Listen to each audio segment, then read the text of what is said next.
questão estratégica,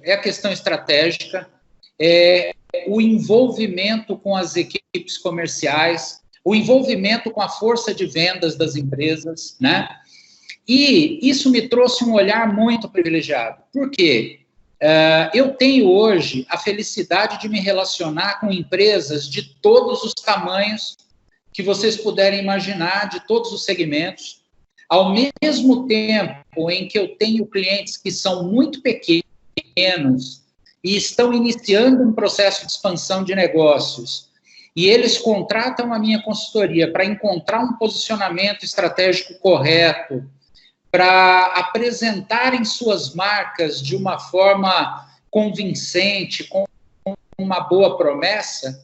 Simultaneamente, eu tenho a oportunidade de prestar serviços para gigantes como Caixa Econômica Federal, Honda, Magalu, enfim, tantas outras empresas no cenário do agronegócio, a John Deere, Massey Ferguson, empresas de repercussão industrial mundial como a Pirelli. Então, essa oportunidade, ela me colocou em contato com muita coisa interessante.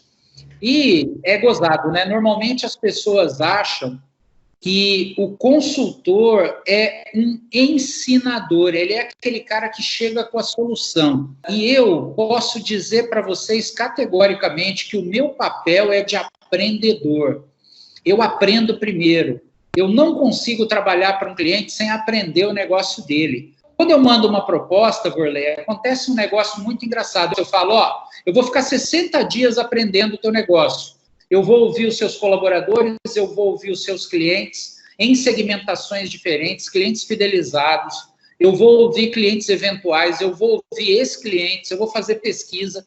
O cara fala, bom, deixa eu entender, eu vou ficar pagando você 60 dias para você me conhecer. Eu falo isso, exatamente, entendeu? Porque se eu não conhecer a tua empresa, eu não consigo discuti-la com você. Simples assim. Mas pressupostamente você é um cara que já conhece de marketing, eu te conto qual é o problema. Não me interessa conhecer o problema da tua empresa pela tua visão. Eu quero saber o que o teu cliente pensa a teu respeito, eu quero saber o que o teu colaborador pensa a respeito do clima da empresa, como é que está esse relacionamento, eu quero saber como é a tua comunicação, eu quero saber como é o teu comportamento na internet, como é o teu relacionamento com os seus targets, aí, os seus públicos prioritários. E eu vou levar 60 dias. Quando ele entende isso, e ele entende que eu não abro mão disso, aí ele contrata, e aí ele paga por esse período de aprendizado. Então, uma dica que eu quero dar para vocês, tanto na administração quanto no marketing, a primeira dica que eu considero preciosa, a gente nunca vai parar de aprender nesses dois negócios. Nesses dois business, o aprendizado é eterno. Eu estudo o tempo todo. Eu estou devorando um livro com uma certa dificuldade, porque o meu inglês é meio devagar, um livro de um consultor que é professor da Universidade de Harvard desde 1967, que é o Ram Charan. Esse cara é maravilhoso e ele acaba de escrever um livro sobre o método Amazon de gestão. É uma empresa, é a empresa mais valiosa do mundo, é a empresa que tem 1 milhão de colaboradores, tem 1 milhão de funcionários. Eu tenho muita curiosidade a respeito da Amazon, mas eu não quero saber o que a Amazon fala a respeito dela, eu quero saber o que o Ram Charan fala da Amazon, porque ele estudou a Amazon profundamente, e eu estou aprendendo coisas maravilhosas. E aí, os meus clientes vêm beber na fonte, mas eles só vêm beber na fonte porque existe fonte. Então, quem para de aprender no marketing, quem para de aprender no management, quem para de aprender em administração, para de ser útil, para de ter utilidade. Então, nós somos aprendedores constantes. O nosso negócio, basicamente, é aprender. Ok. Eu prometi para vocês que eu ia falar sobre humanismo e empatia no relacionamento com clientes. E isso tem uma razão de ser. A razão de ser é a seguinte: quando as coisas têm que chegar nas suas mãos, elas chegam, né? pelas vias mais absurdas e improváveis.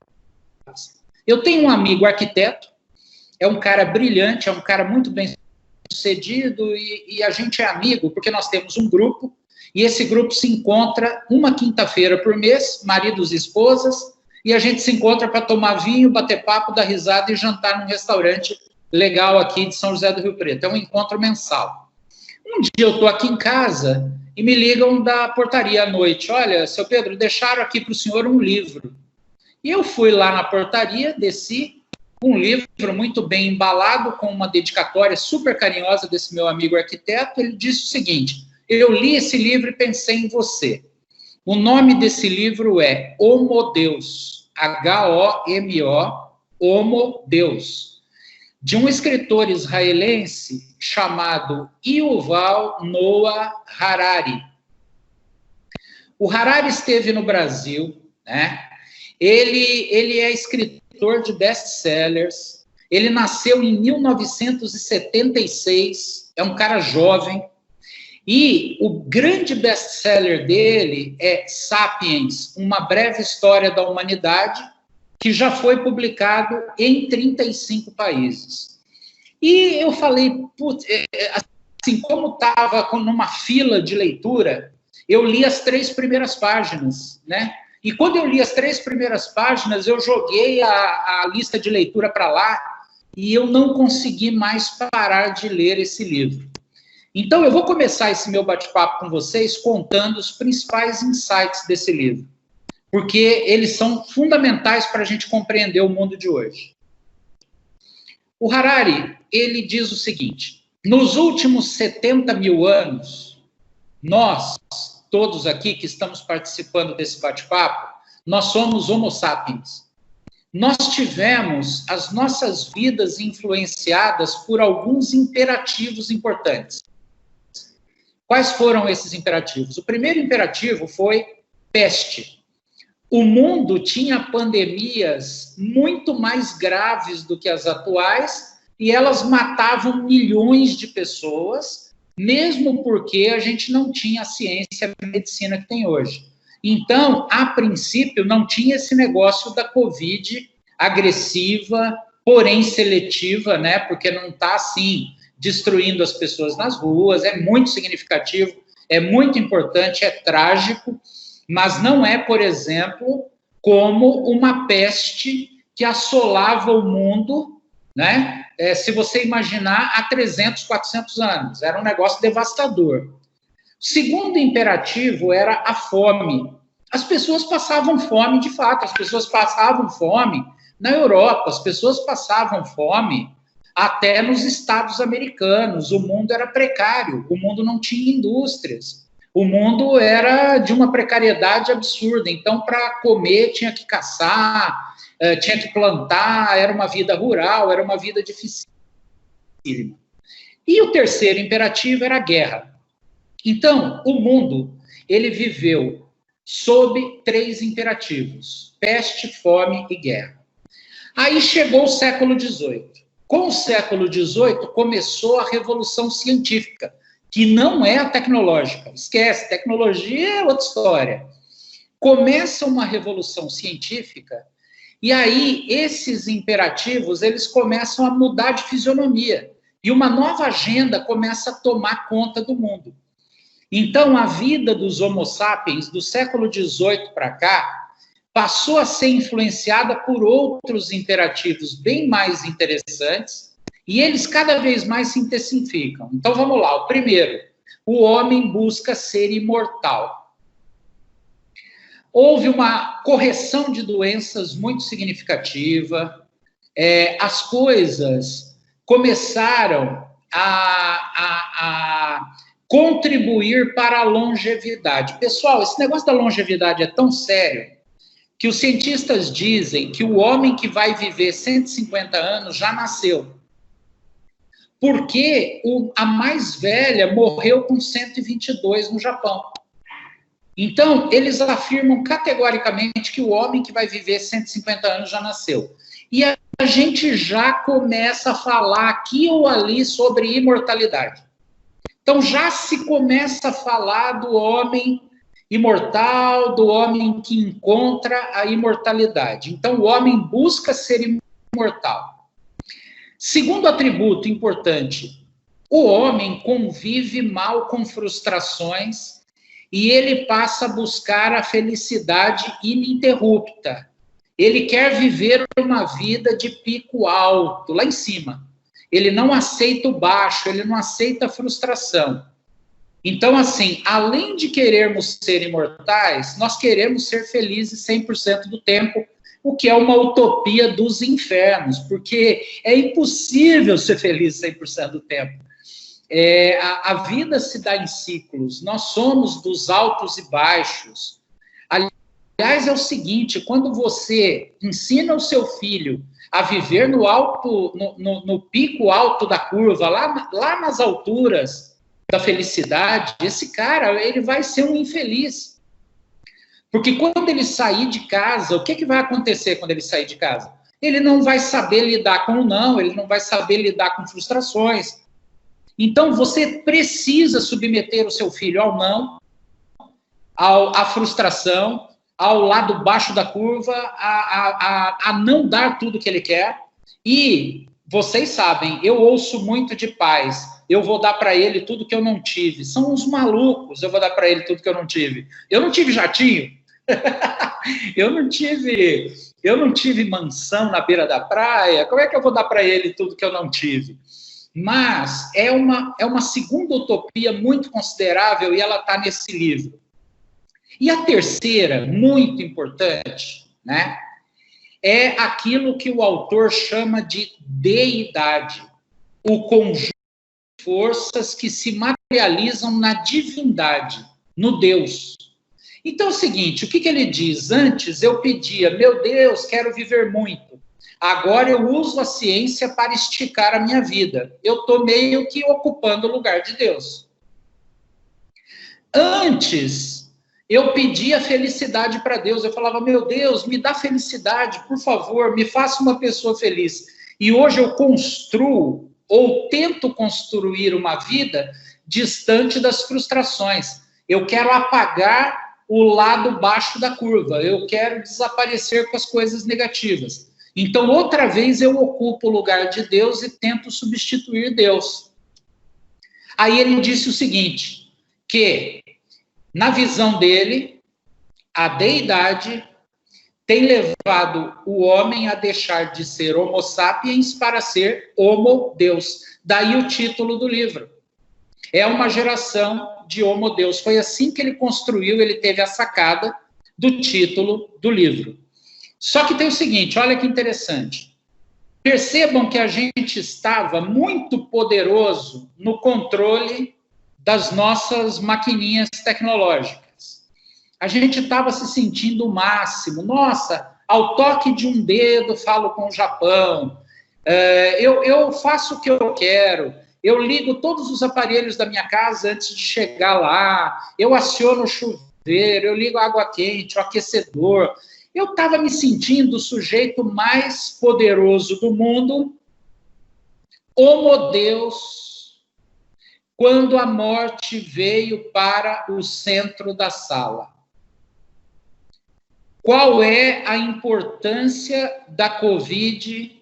Qual é a importância dessa pandemia no marketing, na administração das empresas, no modo de relacionamento com os clientes, na forma que a gente se comunica com os nossos clientes? Qual é a importância disso?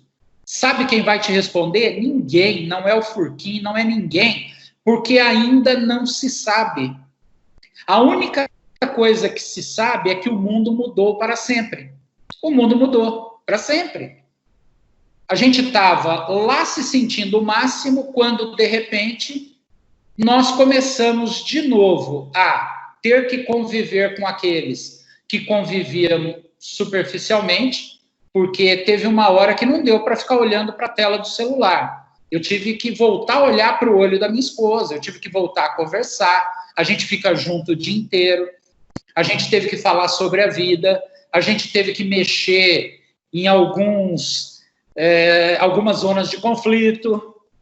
Eu tive que olhar de novo para a cara da minha filha, Minha filha estava estudando medicina lá em Catanduva, agora ela está estudando medicina aqui dentro de casa, ela está fazendo aulas à distância. Vocês sabem do que eu estou falando. A gente passou a ver o pai de novo, a gente passou a ver a mãe de novo, marido passou a ver mulher, mulher passou a ver marido. E isso desenvolveu em nós um contato com um humanismo que a gente já estava deixando de lado. A gente já estava deixando de lado o humanismo. A gente estava numa onda tecnológica que a gente estava se afastando das pessoas. Uma coisa que eu percebi, por exemplo, o happy hour, ele estava diminuindo de intensidade e de frequência.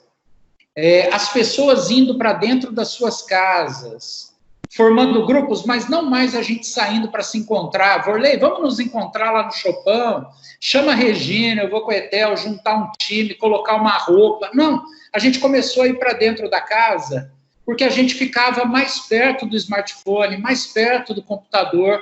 A atração foi tão irresistível que a gente foi mudando hábitos em alta velocidade. Ok. Então, o livro, ele provoca reflexões profundas e interessantíssimas sobre o humanismo, e esse tema me influenciou para chegar até aqui e conversar com vocês sobre esse olhar adiante que é totalmente prospectivo. Eu não tenho respostas, eu tenho perguntas, mas tem um cara maravilhoso chamado Roberto Mena Barreto, eu adoro esse cara. Roberto Mena, M-E-N-N-A, Roberto Mena Barreto. Esse cara publicou muitos livros sobre criatividade e ele defende que a virtude está na pergunta. Quando você tem boas perguntas, você está a caminho da resposta. Ele chega a dizer um negócio que eu adoro, que um problema bem formulado está 50% resolvido. E eu acho que ele tem razão. Então, o legal hoje não é ter resposta. O legal hoje é a gente fazer perguntas aqui entre nós.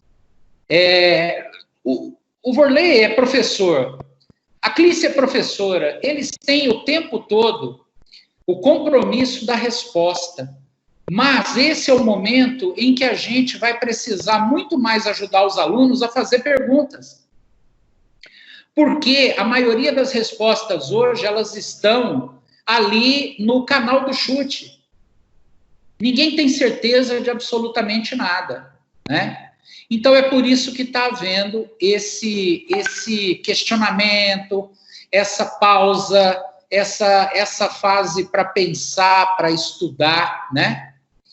E aí, o que aconteceu? Os meus clientes mais profissionais, os meus clientes mais preparados, eles não me surpreenderam, né? Eles se fecharam.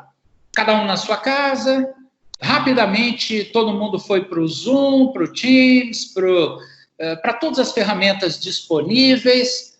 O home office foi providencial, ele quebrou aquela velha rotina que atrapalha o processo criativo, reunião naquela sala chata, aquele ritual chato, aquele cara que atrasa, e aí você foi conviver com o chefe no Zoom, ele está de camisa social, mas provavelmente embaixo ele está de pijama, o filho entra, o cachorro late, e tudo isso é fascinante para o processo criativo.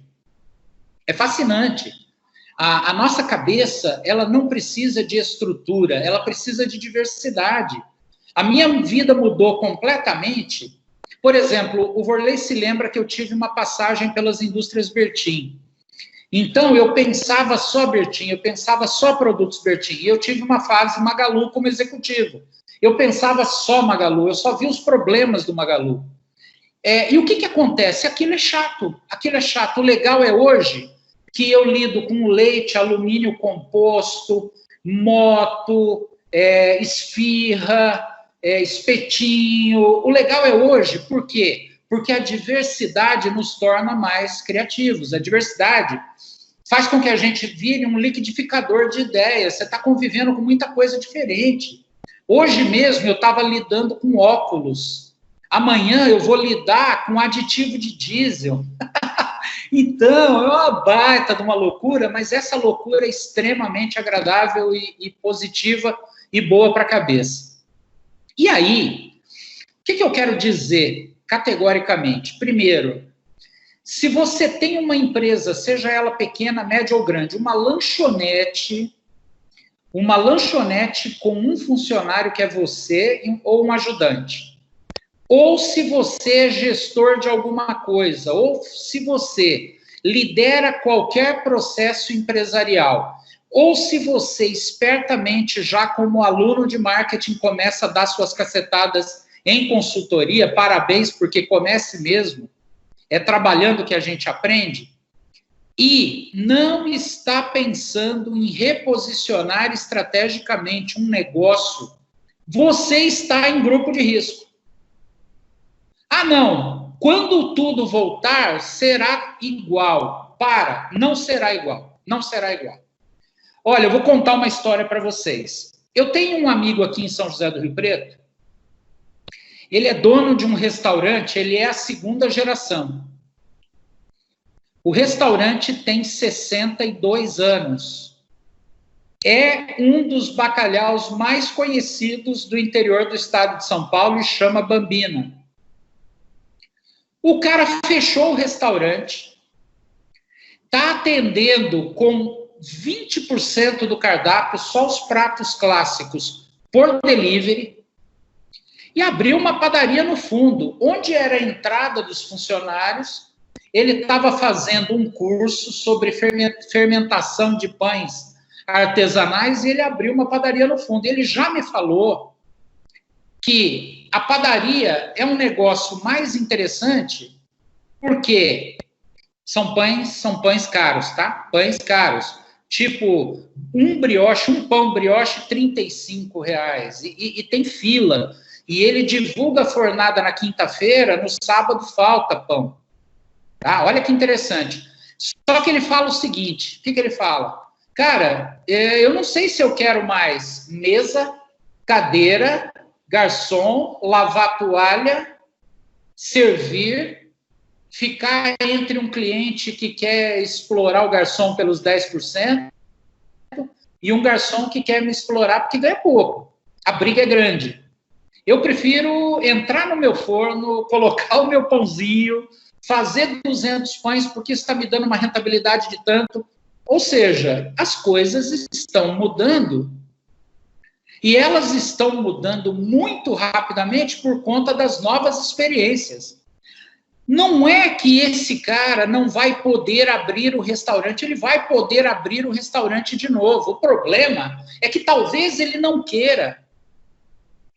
Eu nunca pensei em lançar um módulo de consultoria digital.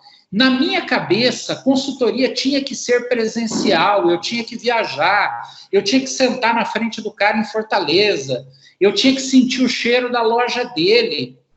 Mas, num determinado momento, meu filho falou, pai, peraí, não.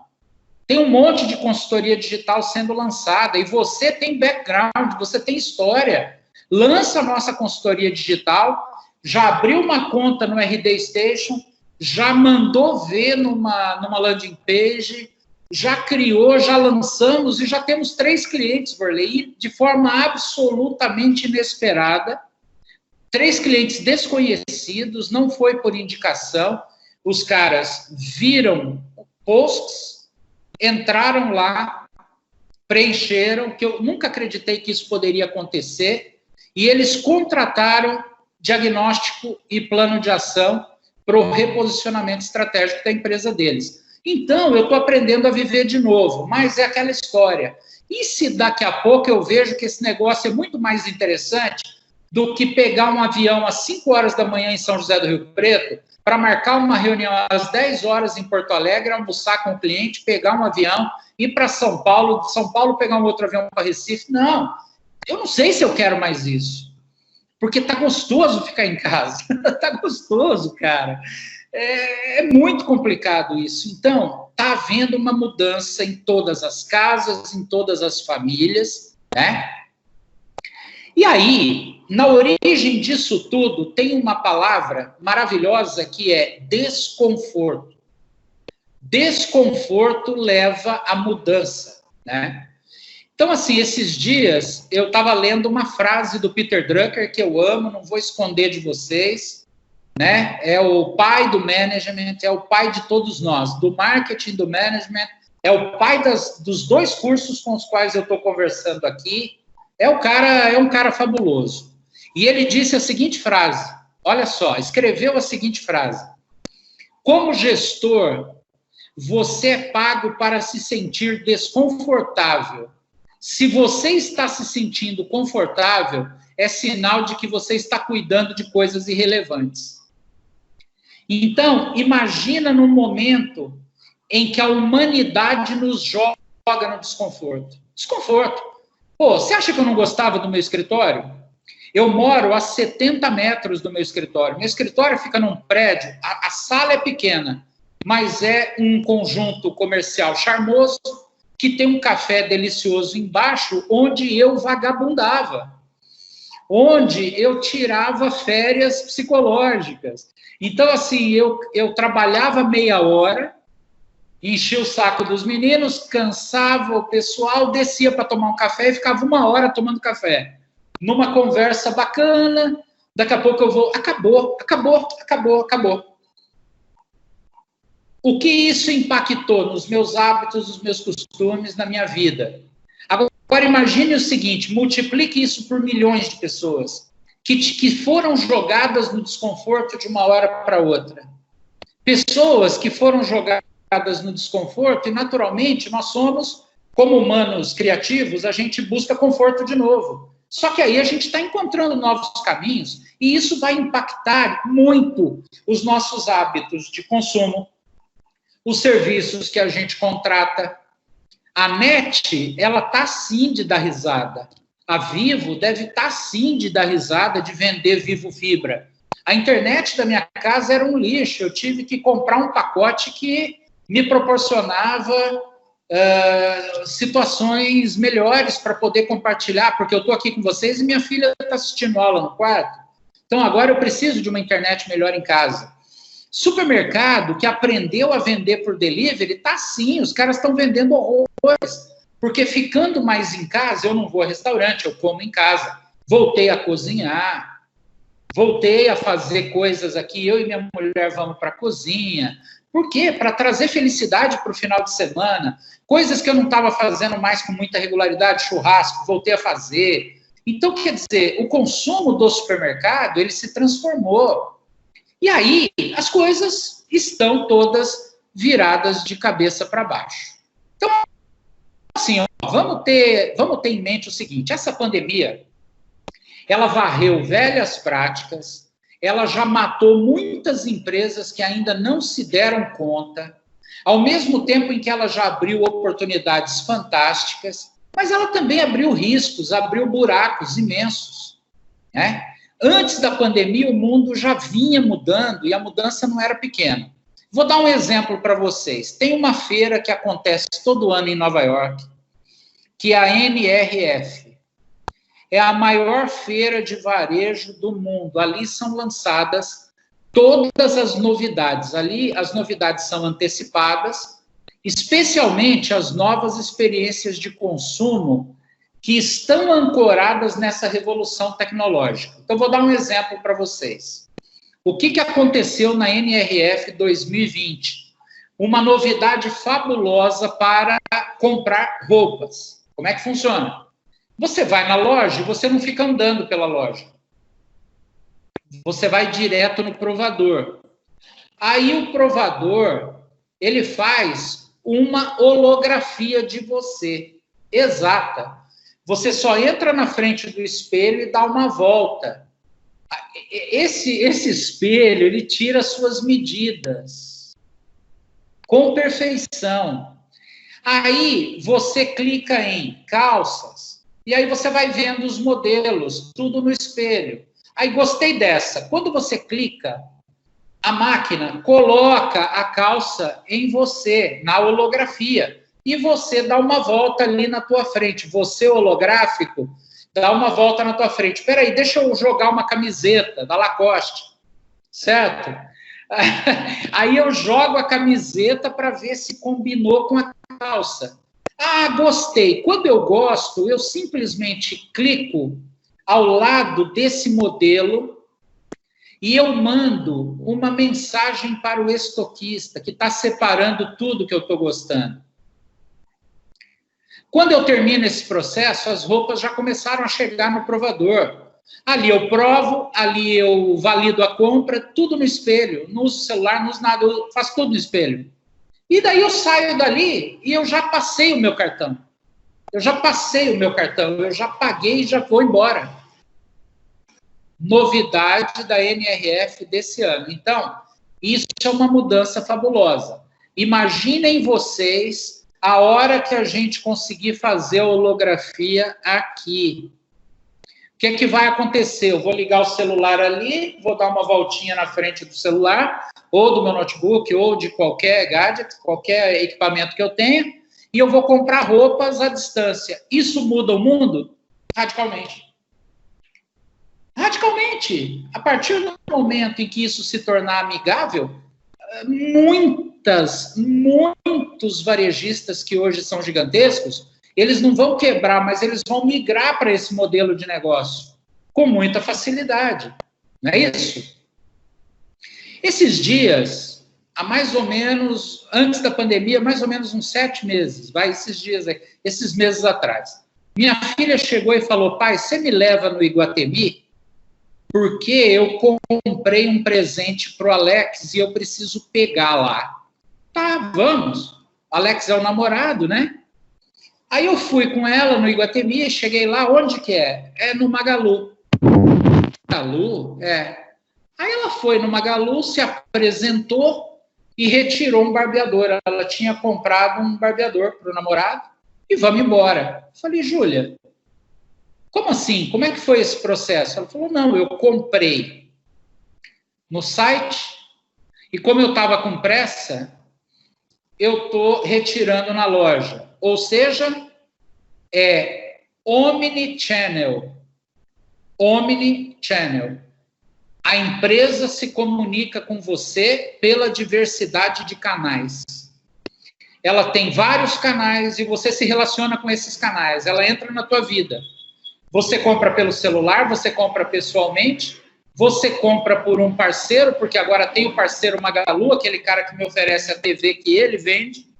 Ele talvez seja mais convincente que o vendedor do Magalu. Só que entendam bem, quando eu entrei na loja do Magalu, no Shopping Iguatemi, e eu peguei aquele barbeador com a minha filha, ao lado do caixa tinha pneus.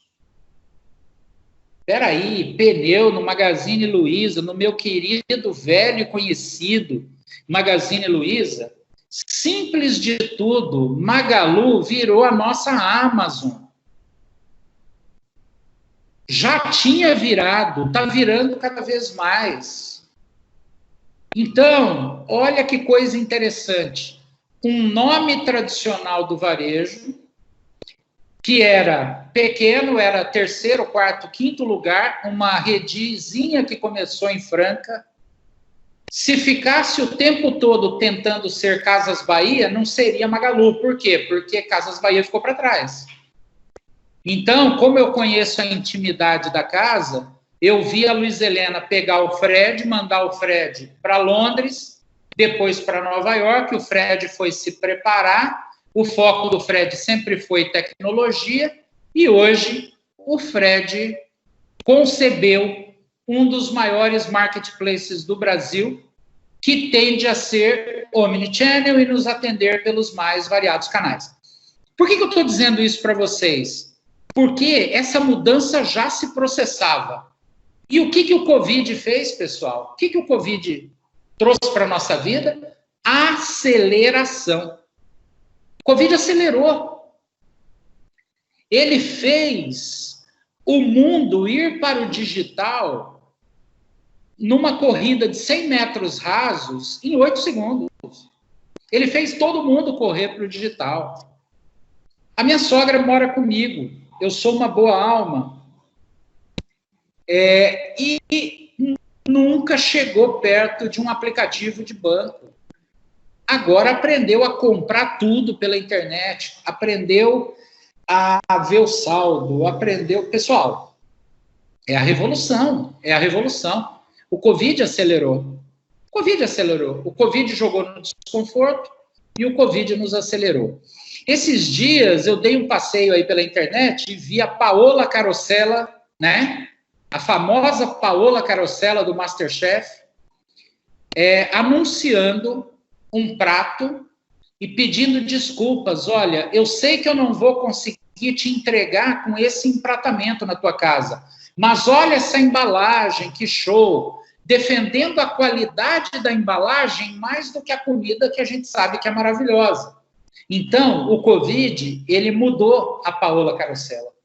A questão é, a Paola talvez não descobrirá que é mais significativo e lucrativo e rentável ter uma fábrica de comida que entrega com charme do que manter um restaurante num ponto caríssimo de São Paulo, pagando aluguel, pagando altos salários, correndo risco com segurança, porque uma fábrica de comida você coloca em Itaquera, você coloca na Barra Funda, você coloca numa região industrial, não precisa ter esse charme todo.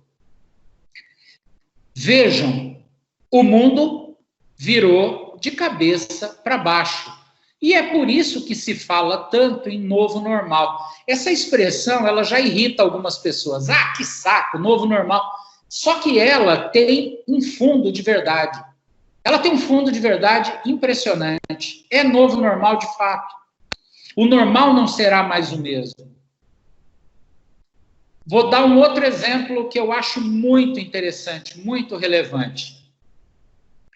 Há mais ou menos 60 dias, uma empresa chamada Restock, dona de marcas famosas e luxuosas, Lely Blanc, John John, Dudalina, só roupa cara, só item caro e luxuoso. Ela entrou em recuperação judicial. Entrou em recuperação judicial e o problema é sério.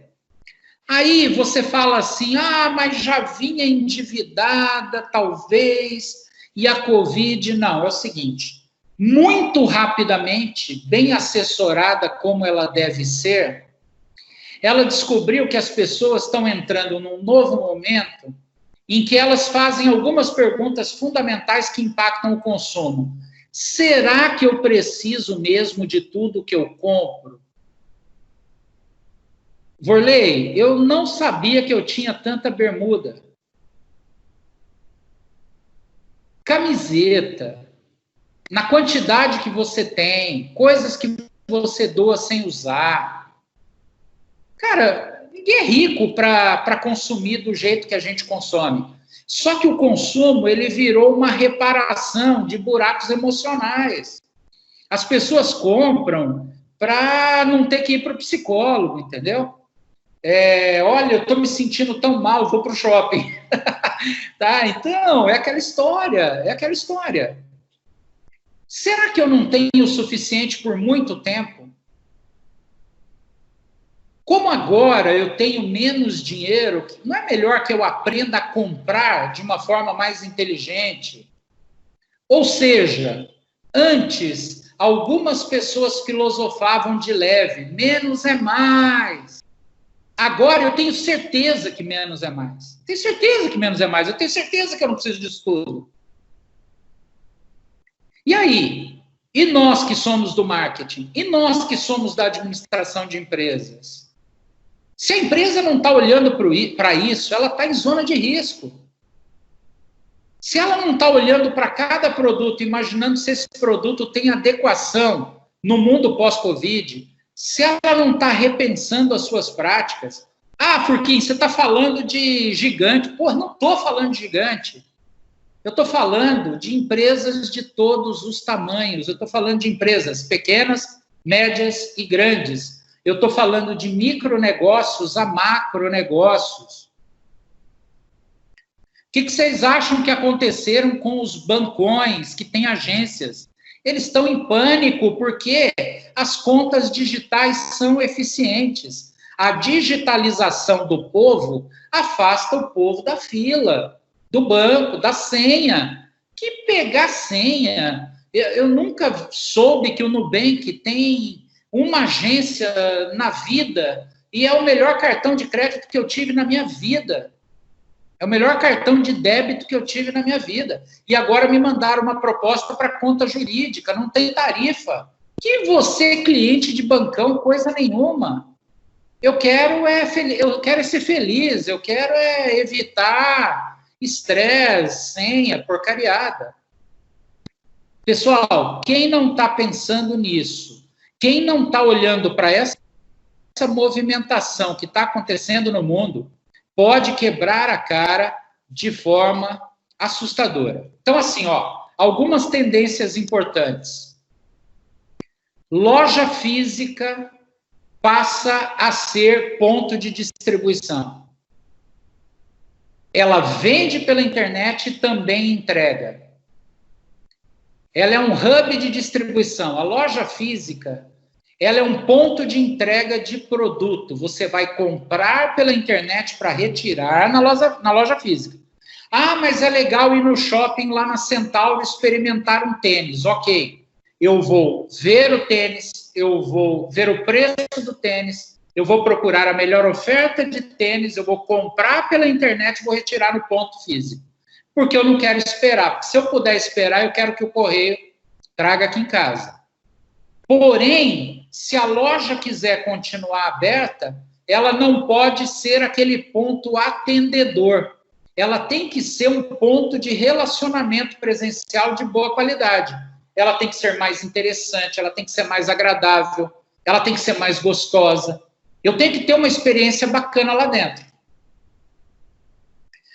Outro fenômeno, tá? Esse é assustador, realmente assustador. Os jovens estão rapidamente perdendo interesses por automóveis. Nas grandes capitais do mundo, isso já é verdade. Onde há metrô, onde há transporte público de boa qualidade, o jovem não quer mais carro. Carro para quê? Carro para pagar tributo, não tem lugar para estacionar. O estacionamento, quando eu consigo, é caro para burro. O estacionamento de São Paulo, qualquer primeira hora, é 25, 30 reais.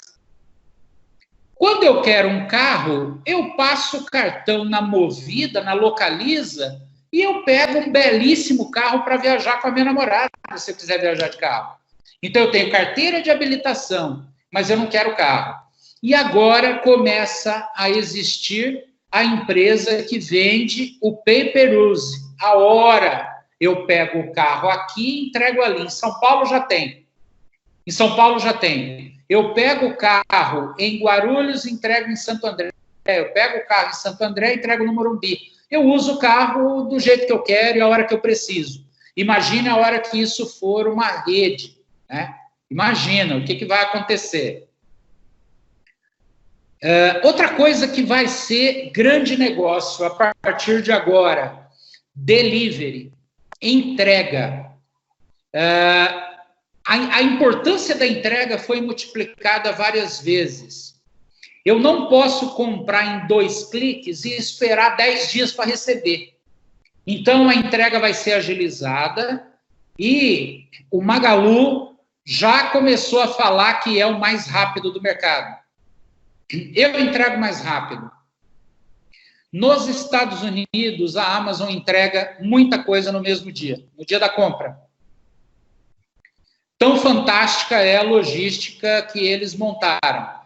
É um dos grandes negócios dos próximos 20 anos.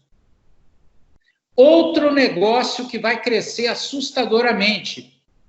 Qualquer coisa que preste serviços para longevos. Eu não vou nem chamar de idoso, tá? Porque chamar cara de 70 hoje de idoso, os caras estão jogando bola lá no country, Verley.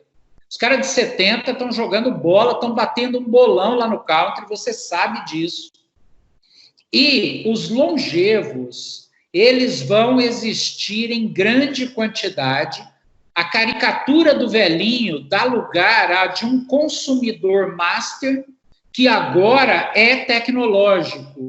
Ele está inserido, ele está presente no cotidiano do consumo. Então, além disso, ele tem menos despesa, porque os filhos se formaram, a galera já foi embora, os filhos independem dele, né? Então, ele já tem um poder de consumo de qualidade superior. E aí, uma grande mudança, e essa eu tenho estudado que nem um maluco, eu tenho devorado, é que, assim, as grandes empresas, elas já têm o desafio de se tornarem mais humanas e menos automatizadas. Então, vai haver um importante resgate do humanismo, tá? Que é aquilo que eu falei lá no início. Então, assim, fundamental nas empresas é criar cultura de empatia. Cultura de empatia. Tem gente que pensa que empatia é simpatia, né? Então, assim, uma coisa é, encontra o Worley e o Worley fala assim, Pedrão, estava ontem lá no Chopão e um cara mexeu comigo, eu não gostei e tomei um soco na cara. Uma coisa é ser simpático. Nossa, Worley, puxa vida, cara, que mal, hein? Foi mal, hein? E problema seu, Worley. Tchau, Worley, que eu tenho outras coisas para fazer. Mas fui simpático. O empático é o cara que vai se colocar à tua disposição. É o cara que vai sentir a tua dor. O empático é o cara que vai falar assim, meu Deus, o que esse cara sentiu, né? Tomando um soco na cara, é meu amigo. Não, peraí, eu vou pegar o carro, viu? Vou aí em Lins, não, pô, eu tenho que te ver, você tá bem? Você tem certeza que você tá bem? À tarde eu vou ligar para a Regina, ô Rê, como é que tá o Worley? Concorda?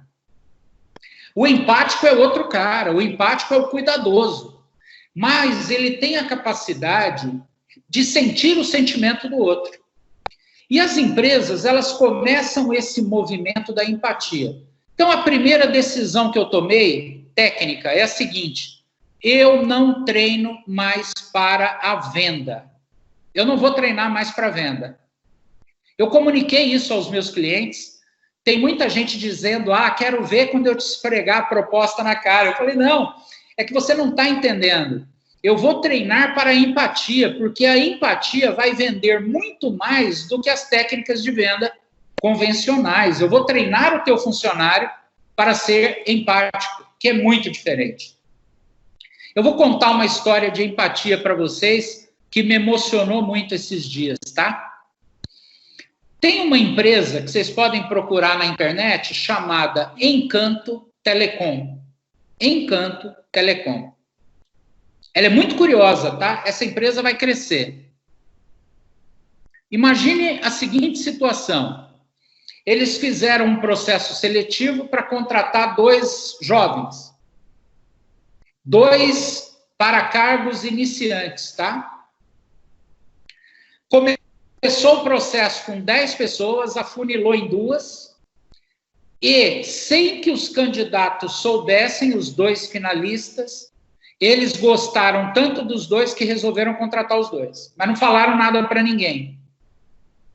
Chamaram os 2 como se fosse mais uma etapa do processo seletivo. Lá vão os 2 bonitinhos, arrumadinhos, porque eles estavam loucos para pegar a vaga. E aí entra um cara na sala e fala, oi, bom dia, tudo bem? É o seguinte, nós vamos começar a dinâmica de hoje com um vídeo. E quando ligam o vídeo, aparece o pai de um deles no vídeo. Oi, Marcelo, tudo bem? Cara, a Encanto me pediu para te avisar que foi você o contratado, tá? Então, o papai está feliz, a mamãe está aqui do meu lado, já entra a mãe com as lágrimas nos olhos. Filho, parabéns, que você seja muito feliz, que Deus te abençoe. O moleque começa a chorar, o amigo levanta, cara, e dá um abraço nele. Parabéns, cara, pô, você merece. O amigo, assim, com uma dignidade, né, sabendo que tinha perdido. Aí o cara falou, bom, só um minuto, agora nós temos um outro vídeo. Entra a mãe do outro. Leandro, olha, que surpresa legal, filho, eles resolveram contratar 2 e você é o segundo. Eles vão contratar você também. Porra, vira aquela puta festa na sala. Imagina isso, imagina isso. O cara que estava lá era o diretor, era o CEO da empresa, e o cara falou assim, eu vim aqui por um motivo, eu vim fazer um pedido para vocês 2. que vocês acharam disso? Aí um deles falou, olha, eu jamais imaginei que uma empresa pudesse fazer isso por um contratado, um recém-contratado. Ele falou, pois é, sabe por que a gente fez isso para vocês? Porque é isso que a gente quer que vocês façam pelos clientes todos os dias. É o único pedido que eu vim aqui fazer para vocês. Eu sou o CEO, deu um cartão para cada um e falou, eu quero que vocês façam isso pelos nossos clientes. Vocês estão aqui para gerar encantamento. Essa empresa não chama encanto por acaso, e os três se abraçaram, e se você procurar, Vorley, você acha esse vídeo. É bárbaro. Cara, é um mundo novo. Essa empresa já sacou que esse mundo é novo. E eu vou aproveitar para contar para vocês também. Se eu estiver falando demais, vocês me cortam o sinal, tá? Mas eu vou contar para vocês também um caso da Stone, máquinas de cartões. A Stone está crescendo, está ficando bem famosa, e ela treina a sua equipe para a empatia. Ela treina a equipe com muita intensidade para a empatia. Recentemente, o call center da Stone tem 300 pessoas em São Paulo. É aquela loucura, falando com o lojista. Aí o lojista liga e ele está com um problema na garganta. Eu vou falar baixo, vou falar com dificuldade, que eu fiz uma cirurgia na garganta, surgiu um câncer e tal. Explicou isso para a menina, continuou, a menina se empenhou ao máximo em solucionar o problema da maquininha. O cara, um lojista com câncer de garganta. Coisa mais comum do mundo, né? Termina a ligação, eles têm um microfone onde uma pessoa vai lá e pode falar para toda a equipe. Aí a menina foi lá e falou, pessoal, só um segundo da atenção de vocês, a galera toda parou, ela falou, olha, sabe aquele cliente que é dono da loja tal, tem loja em tal lugar, em tal lugar, em tal lugar, em tal lugar? Moçada, sei. Então é o seguinte, ele está com câncer de garganta, então o que eu imaginei? Eu tive uma ideia aqui. Eu vou comprar uma caixa e eu vou distribuir rascunho para vocês. Vamos cada um escrever uma mensagem para ele? Cara, imagina isso. Escreveram 300 mensagens, colocaram dentro de uma caixa, mensagem de fé, de força, de vamos lá, entendeu? E mandaram a caixa para a empresa do cara. E um dia o cara liga e pede a possibilidade de gravar a ligação, né? E aí, deixaram ele gravar a ligação e com toda a dificuldade ele falou, olha, vocês sempre me pedem para avaliar em cada atendimento o que eu acho da Stone, que nota que eu dou para a Stone. E hoje eu quero dizer para vocês, mesmo com toda a dificuldade que eu estou sentindo, que eu dou para vocês a maior nota do mundo, entendeu? E o cara fez esse agradecimento, assim, maravilhoso, né? O nome disso é humanismo. O nome disso é empatia. Agora, o que acontece quando o Bradesco me manda falar com a Bia?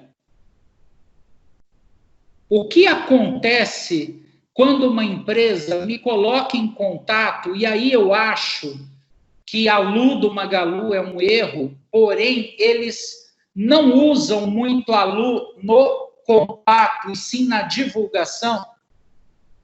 Mas eu não gosto de robô. Eu não acho que ainda é a hora do robô. Eu acho que o robô ele pode ter funções assim, de limpar tua casa, mas um robô falar em nome do Bradesco, eu acho que está fora de sintonia com esse novo mundo.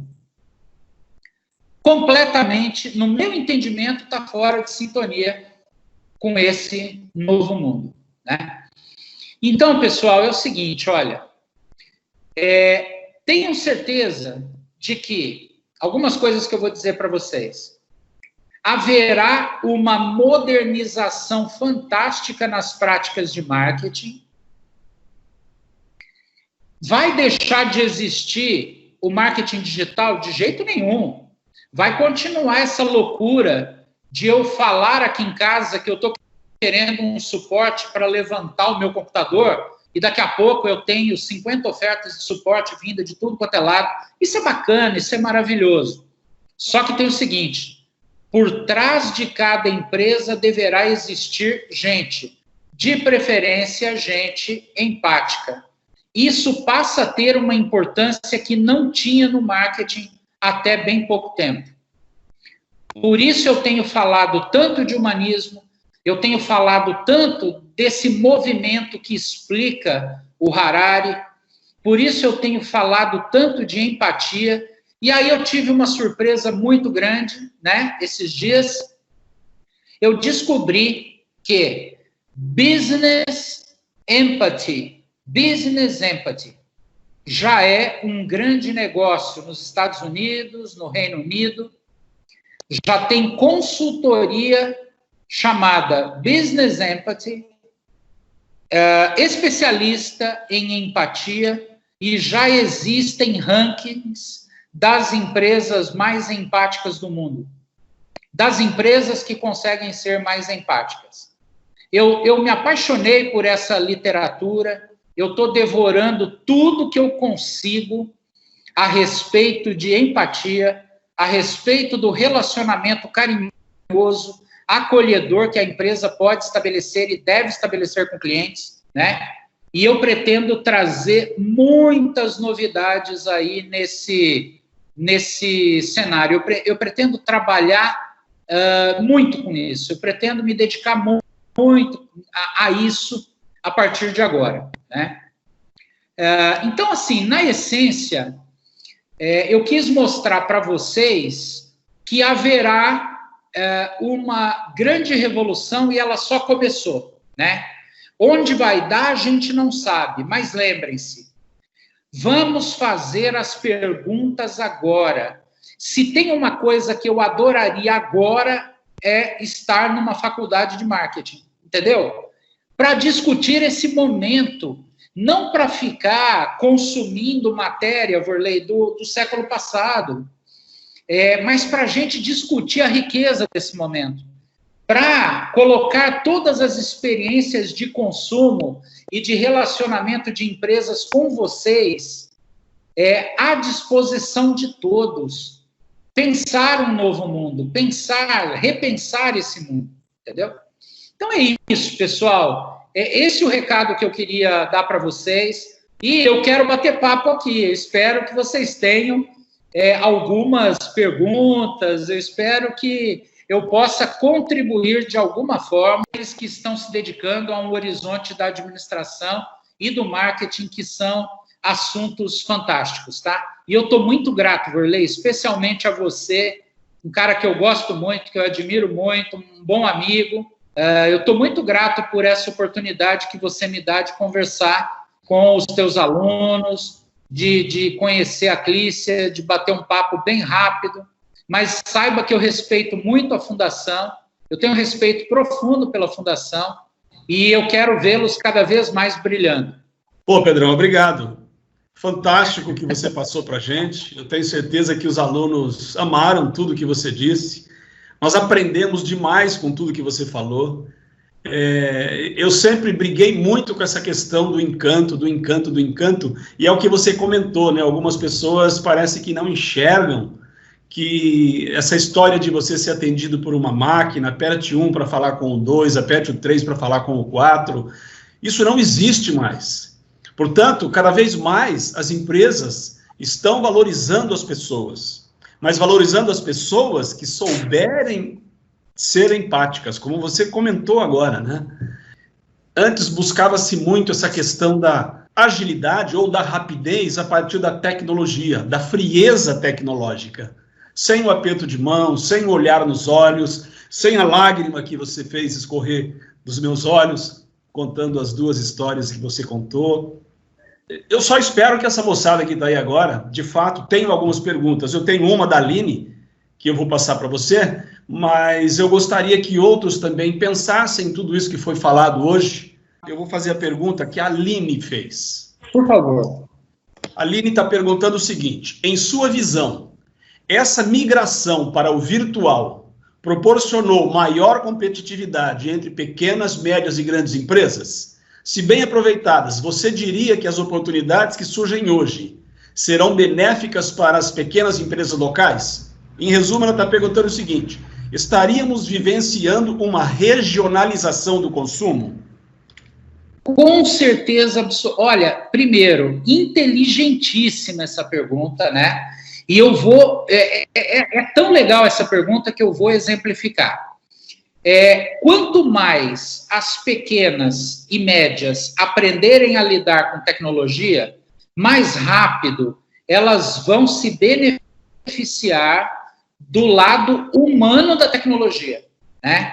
Porque eu vou combinar com uma coisa que você falou agora há pouco, Vorley. Essa busca da agilidade está fora do caminho. A busca da agilidade fria. Clique aqui, fale com tal, aciona, resolve tudo sem falar com ninguém.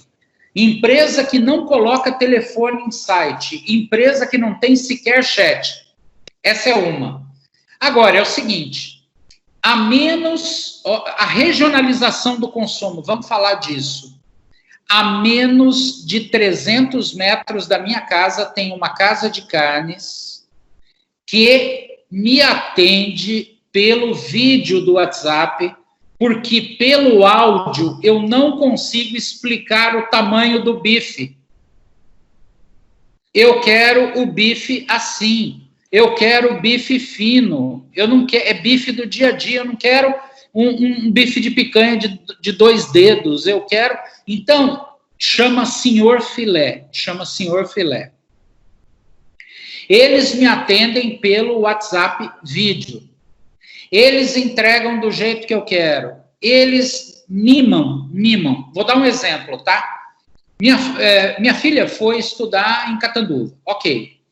E ela precisa de um pacote de bife individual embalado a vácuo, concorda? Eu não vou embalar a vácuo 7 bifes, porque ela vai abrir, vai ter que congelar de novo. O que os caras fazem? Colocam um bife por saquinho, Vorley. Pô, mas eu sei quanto eu gasto lá por mês, cara. Só que é o seguinte, eu não vou comprar da Swift, que é nacional, que está a 150 metros da minha casa. A Swift está a 150, a Swift, que pertence ao grupo JBS. Ela está a 150 metros da minha casa. Só que eu vou lá, é o quê? É autosserviço, é check-out. Eu pego a caixinha, passo o cartão, a pessoa nunca me perguntou o nome. E lá no Senhor Filé, eu sou o Pedrão. Lá no Senhor Filé eu mando, eu sou o cara. Agora, todo mundo que é cliente do Senhor Filé é o cara. Agora, o Beto, que é dono do Senhor Filé, ele é ligeiro. Então, primeiro, sim, Aline, a regionalização do consumo é uma das melhores notícias da pandemia. Comprar perto de casa, fortalecer o comércio que te cerca, ser solidário ao pequeno varejista, que se não tiver o teu carinho, o teu acolhimento, eles vão fechar. Porém, pelo amor de Deus, seja competente, não me trata mal. Não me trata mal, porque se você me trata mal, aí eu vou procurar o grande que me trata bem. Olha que importância que tem essa tua pergunta. Se alguém tem um pequeno comércio e quer ser salvo dessa pandemia e sobreviver, precisa pensar em humanismo. Humanismo, empatia, pensar naquilo que o cliente quer e praticar aquilo que o cliente quer. E sairá fortalecido. E a pandemia vai fazer crescer esse pequeno negócio. Tua pergunta é brilhante, tua pergunta é fabulosa. Parabéns, adorei. Eu quero dar uma dica para vocês que estão estudando e que têm interesse em assuntos ligados à administração e marketing. Pessoal, é o seguinte, olha, Gestão do Amanhã é um portal gratuito que foi criado pelo José Salib, que é um dos fundadores da HSM, aquela empresa que trouxe os maiores palestrantes do mundo para o Brasil. Só para vocês terem uma ideia, já tem uma entrevista do Salib com o Rancharan sobre o livro que o Rancharan escreveu sobre a Amazon, já legendado em português, tá? Portal gratuito, uma fonte maravilhosa de aprendizado e consulta. Então, eu queria deixar essa dica aí para os seus alunos, porque Cara, é um curso, e é de graça, é maravilhoso. Eu não sei até quando Gestão do Amanhã será de graça. Pedro, tem um outro professor, o Tolentino tá aí, Marcos Tolentino? Eu vi ele mandando um oizinho aí. Também eu estava lendo algumas coisas, né, a respeito da tecnologia, a energia quântica, a questão da inteligência artificial, e nós estamos percebendo que os físicos estão estudando uma possibilidade de transformar o sentimento em código, né? E já tem algumas coisas, até em relação ao teletransporte, algumas coisas assim, né? Às vezes a gente fica assim, será que essa humanização também pode sobreviver tanto tempo, né? Já que tem essas pesquisas no ar aí. Muito interessante, Tolentino, muito interessante. Olha, eu vou te falar uma coisa. Eu começo a ouvir a expressão learning machine, né? Que são as máquinas que aprendem. Então, a inteligência artificial, ela gera algoritmos. E as máquinas, elas começam a procurar as inconsistências, as incoerências, e elas começam a criar conflitos de informações e elas antecipam coisas que vão acontecer. Nós estamos no caminho de mudanças fantásticas, né?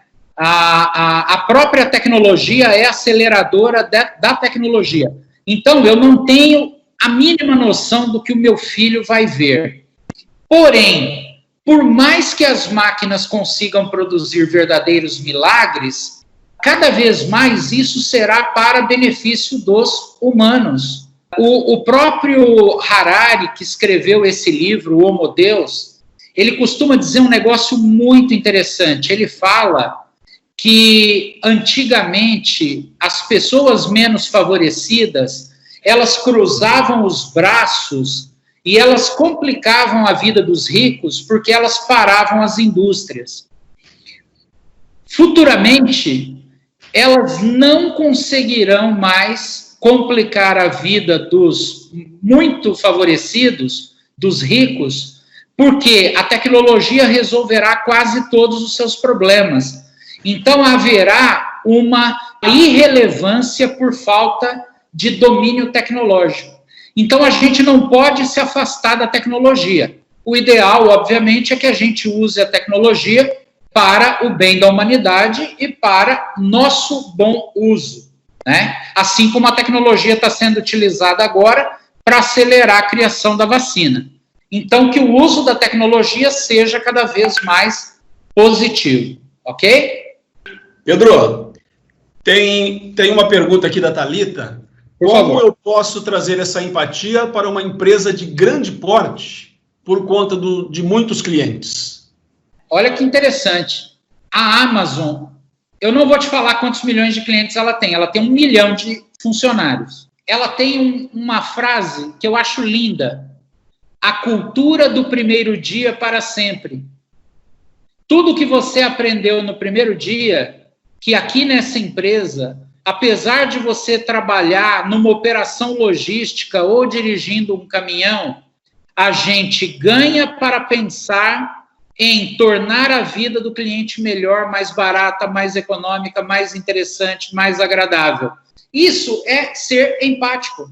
Agora, para que você leve empatia para uma empresa que tem muitos clientes e muitos colaboradores, é essencial que haja desejo da alta gestão da companhia. Porque tem muita gente que está sentada em cima de um caminhão de dinheiro e acha que por conta disso é dona da razão. Então você vai encontrar muito empresário reativo a essa política. Que empatia coisa nenhuma, vamos continuar comprando da gente, nós somos os únicos, ou nós estamos entre os três. E presunção mata, Outra vez, Peter Drucker costumava dizer o seguinte, né? O sucesso fracassa. O Dunga, que foi técnico da seleção brasileira, eu assisti uma palestra dele, ele falou um negócio maravilhoso. Ele falou que no Japão tem uma frase de domínio público, né? Não se sabe o autor, que diz o seguinte: sucesso é como espada. A gente até ostenta com orgulho, mas não é lugar para sentar em cima. Então, é o seguinte, a alta gestão precisa querer, e aí a empresa se torna empática por consequência. Se não houver estímulo, não houver incentivo, a empresa continuará sendo fria e indiferente aos clientes. Agora, quando quer, até mesmo aquela que tem 1 milhão de empregados. A Luane perguntou sobre como utilizar de empatia no caso de B2B, negócios entre empresas. Melhor ainda, melhor ainda. Sabe por quê? Porque tá aí o cliente que merece todo o carinho e todo o afago. É aquela história, né? A gente tem aquele dilema do marketing e da comunicação, que não tem no B2B, que é aquele de dar um tiro de canhão para alcançar a maior quantidade de pessoas. No B2B, você sabe onde estão seus passarinhos, né? Então, eu vou te contar uma história. Repete o nome dela para mim, Varley. Luane. Luane, escuta essa que você vai gostar. Eu tenho um cliente que ele fabrica alumínio composto, painéis de alumínio que vão na fachada dos prédios. Aqueles prédios Robocop em São Paulo, né, são todos revestidos de alumínio composto.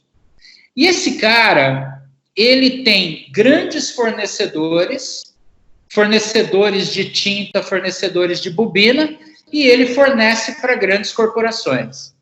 Um dia eu estava lá na sala dele, conversando com ele, ele recebe uma ligação. Oi, tudo bem? Sim. Pô, legal, quero sim. Claro que quero. Tá feito. Que dia? Não, tô lá, tamo lá. Ah, posso levar o Igor? Legal, eu só escutando. Resumindo, o fornecedor de tinta ligou para convidá-lo para ir a São Paulo assistir um jogo da seleção brasileira no estádio do Corinthians.